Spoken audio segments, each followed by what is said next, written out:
is the most ekenekwa m isi ana ndị Igbo na-asị na ọkọkọwa mmadụ ọjọọ ka mmadụ kọọ ya, mana ọkọkọwa anụmanụ eje n'osisi ka ọ kọwa. Kịta ọkọ akawago ndị Igbo anyị. 3 or 4 days ago, Okwuluọra ndị Igbo nweta video si na nweweta video about the ongoing kidney issues so niile na-aga na n'Igbo anyị. Mana biko ọkwa dị very very important. Onye unu na-afụ ebe a kịta, biko jeenu na Facebook search ya dị afa ma nwa ji ti ebe a from beginning to end. Search ya na afa ebe ọ bụ na ọ bụrụ this picture ka unu fụ, don't message any other person. Ọ bụ na ọ bụrụ foto a ka unu fụ and this name, do not message anybody. Mana ghọta onye a bụ dibịa ka ọ. Biko n'udo onwe ihe ọzọ m chọrọ ikwu, despite the fact na ozi ya nwee ka o si dị, mana biko na-ewute n'unu.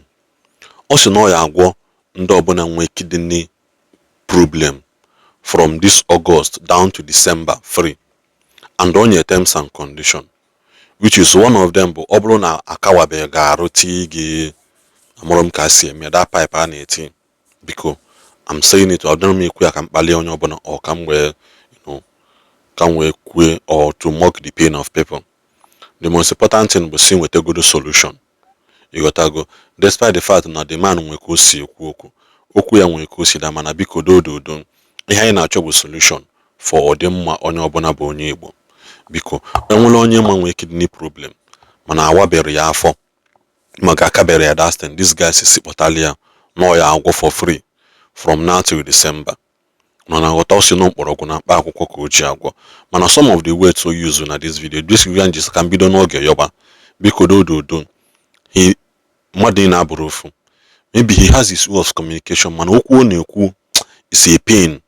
Enwere onye tote n'ụwa fonite chiseko na eya kidney problem bụ ya ihe ọma. Ọ ya ha bụrụ ọya ihe ọma. You got to go before ka anyị na-asị na ọya big man. Mana kịta nobody is exempted. You got to go, nobody is exempted. Because do forget about the way he shared the message, like I said. Forget about the messenger. Because chop cultural solution. Any na eme kwa isi wedili Igbo niile mma. Enwere onye mma na suffer that kind of thing because he bujelia this man. Because in as much as na the person aka diagnose ya diagnose obido be mewe dialysis or no go GM adiro. Because osisi butelia no ya go. Like I said, I know that you guys are in pain, and it also is not my joy. Now that thing, this type of sickness be before anybody. It is never my joy. Because the reason for this video second word here because I'm somebody somewhere will see it. Solution kind in a nature. Because no do like I said, enwoloku na the video that will cause you pain. We can we say omakani here one manabiko dajo. Angela say get dajo because now. I know how it feels to lose somebody. I know how it feels for family just to save your life. Because do. Nkobu na ayeme ka iwe mee ka na Igbo dị mma si jebe ka o dị mma regardless of onye ọ bụ na ọsọkwa anya bọlụ. Mana the only place mma ha ekwete ka mmadụ jee in search of solution bụ ebe a ya downgrade what you believe. Ọsọkwa ya bụrụ na Igbo onye omenala sị gị jee oke jee n'ụlọ ụka na pastor na-asị gị dị denounce one ka gị denounce solution ka ibia pastor should leave you and for your God to decide what to follow. Because even God gave Joshua a chance. When the angel appeared to Joshua, Osia, where do you stand? Are you on the Lord's side or a boss? It's not a matter of who is a born again at that time or who is on your man. At that point is who is standing on the Lord's side. You have to go. So that is just it. So because for solution for everybody. Because do the buy. The nature in this video. And I pray that everybody gets instant solution to whatever pain they are passing through. Because no one too much bagalanum. Do. The next the video kono know his own procedure. Ojiwene kuku no bosinketa ekenekwa mon. Garden.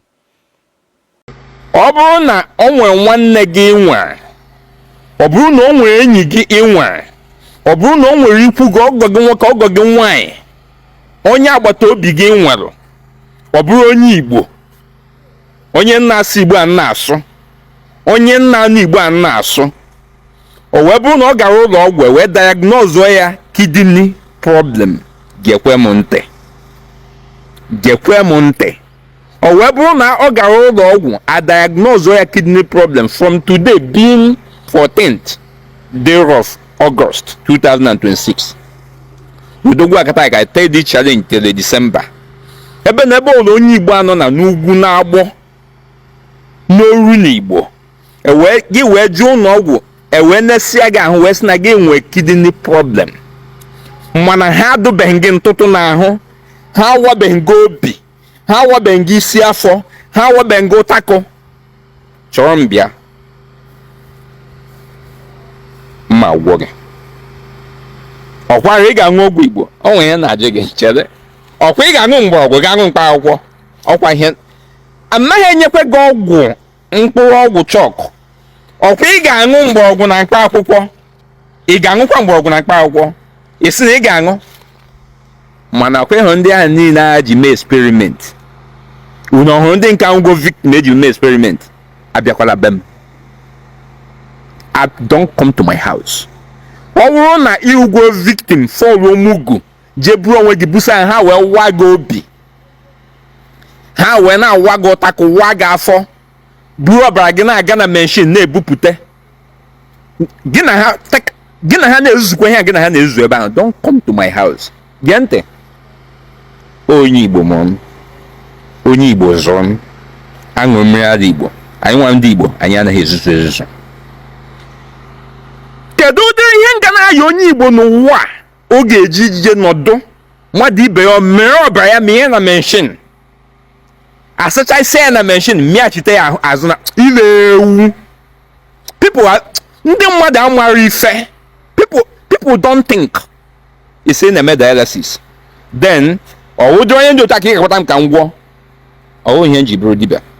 Ihe m na-agwa gị bụ state at 14th of August 2026 to the December, I take this challenge.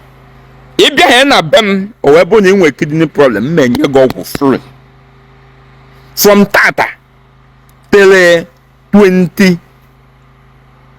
29th of December 2026, yeah, this year. I think I can about 4 months. I offer free kidney treatment. No onye Igbo na-asụ Igbo a diagnose kidney failure. Then mmepe akwụkwọ m ga-adị iche na nke nji agwọ ndị ọzọ na-ayọ ya ndị iche abịa m. Mmepe akwụkwọ nke ahụ ka m wee prove ọrụ Igbo na odogwu akataka. Ọ bụrụ na ndị mmụọ kwụsịa ka m ji ekwu, ana m ekwu okwu na okwu dị ụtọ. Ọ mụ gwara unu na ejego m ebe m na-eje wee bata na ihe hụrụ ebe ahụ nwanụnụ nna agbara m ama gbagoro m ama na 75% of ndị na-aga dialysis tata ha enwe kidney problem. Ịma na n'ala Igbo anyị nọ, ihe anyị ji agafe na Igbo ahụ a na-ekwu a na-eme eme.